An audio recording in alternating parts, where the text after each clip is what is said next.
Hello guys, I'm Anirian Olivares and sa video na ito is ituturo ko sa inyo kung ano ang first come first serve. So dito po sa first come first serve ay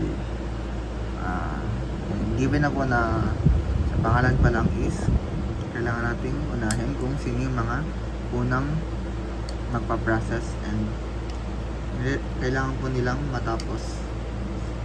So ang given po natin is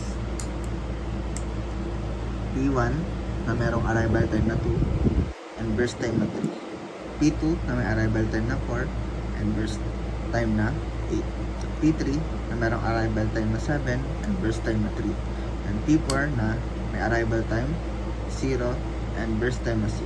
And last po is P5 na may arrival time na 11 and burst time na 5. Dito po, titignan po natin kung sino ang nauna sa arrival time. So, mag-start po tayo from 0.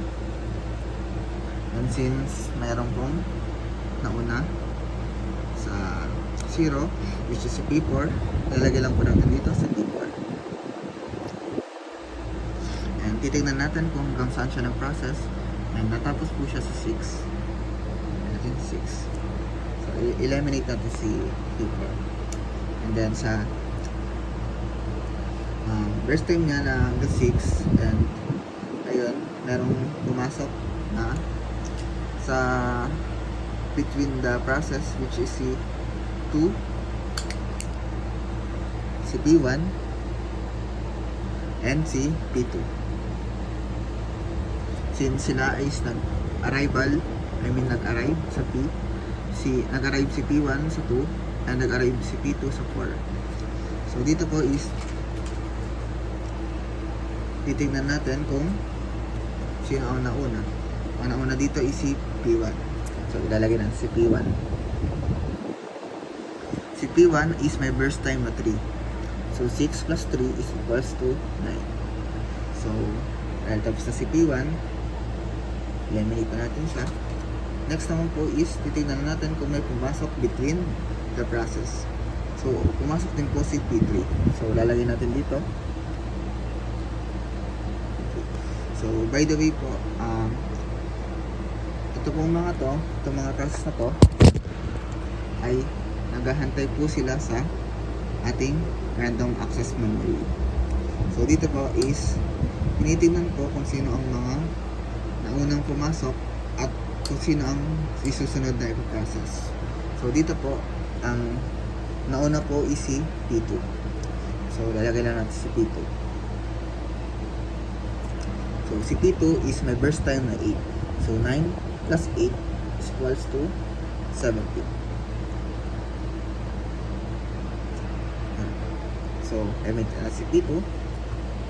So, sa 17, process siya hanggang 17 is pumasok naman si P5.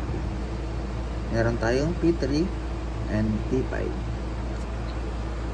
Next process is si P3. Si P3 ay may arrival time na 3. So, ang burst time niya is hanggang 20. So, ang natitira na lang po natin is si P5. So, lalagyan natin si P5. And, ayan. Tapos siya ng 25. And, doon po is, titignan po natin ang kanilang mga end time.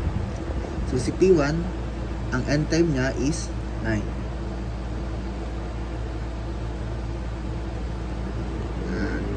Si P2, ang end time niya naman po is 17.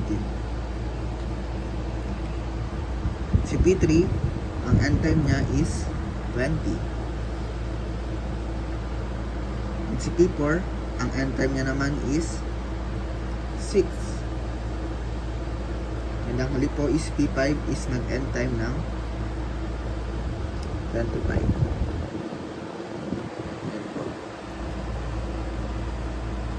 Down naman po is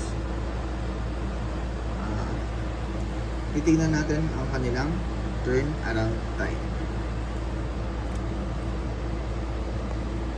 Turn around time naman po is pagma-minus lang natin si estimated time at si arrival time. So, 9 minus 2 is equals to 7. 14, 4 minus 17, 13. 20 minus 7 is 10. So, 0 and 6 is 6. 11 minus 25 is 16.